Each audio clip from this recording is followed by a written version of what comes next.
Cette soirée avait été bonne. Le public avait beaucoup applaudi. La salle avait été pleine à craquer. Les danseuses avaient salué à la fin, comme à leur habitude. À ce moment, une de ces danseuses avait remarqué un jeune homme qui la regardait avec insistance.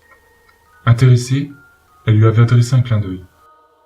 Puis s'était éclipsée dans les loges pour se retransformer en la personne qu'elle redevenait tous les soirs. La soirée s'annonçait encore meilleure. Lorsqu'elle sortit, il était en train d'attendre. Un sourire avait éclairé son visage lorsqu'elle était venue vers lui. Bien que son regard trahissait des pensées bien moins innocentes, il lui avait tendu son bras. Elle l'avait attrapé. Et ils étaient partis à pied vers l'appartement du jeune homme, qui était à 2 rues de là. Il semblait être un habitué des lieux. La danseuse aurait peut-être dû être méfiante, car des rumeurs traînaient à propos de corps. Principalement de jeunes femmes, retrouvées avec d'horribles mutilations dans le quartier. Des corps morts, bien sûr. Mais pour elle, l'important, c'était de finir la soirée en beauté. Son compagnon d'un soir avait l'air impatient. Ils étaient entrés dans le vieux bâtiment, avaient grimpé les escaliers jusqu'au 3e. Il n'y avait qu'une seule porte à cet étage.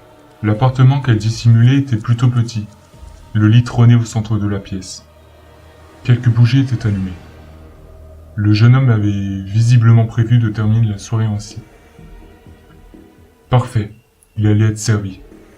La danseuse lui avait alors sauté dessus, ne pouvant se retenir plus longtemps. Ils s'étaient étalés sur le lit, leurs 2 corps s'entraignant passionnément, leur souffle chaud se mélangeant. Elle avait gémi, il l'avait grogné, elle l'avait griffé dans le dos, il l'avait saisi fermement par les hanches. Ils étaient arrivés au bout de la chose ensemble. Mais ni l'un ni l'autre n'en avait assez. Ils avaient recommencé, cette fois dans le coin qui servait de cuisine. Ils avaient repoussé tout ce qui se trouvait sur le plan de travail et avaient recommencé de plus belle. Et soudainement, une lame, qui n'avait pas été complètement repoussée, avait jailli. C'était maintenant évident. S'ils étaient là, c'était pour finir la soirée dans le sang. Ils s'étaient battus à mort, chacun essayant de prendre le dessus sur l'autre. Mais le meurtrier qui sévissait dans le quartier était bien préparé.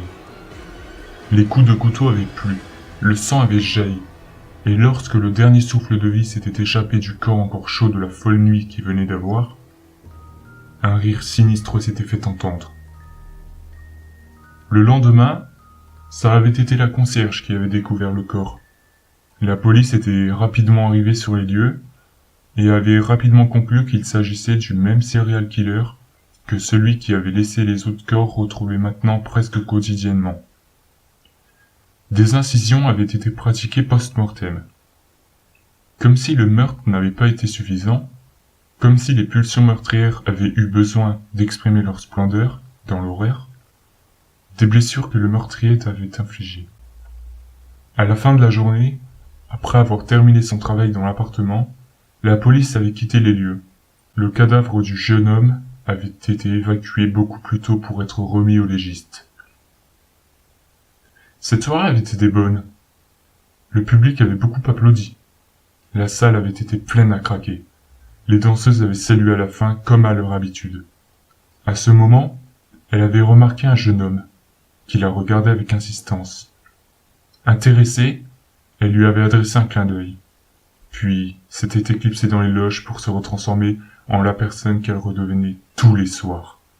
La soirée s'annonçait encore meilleure.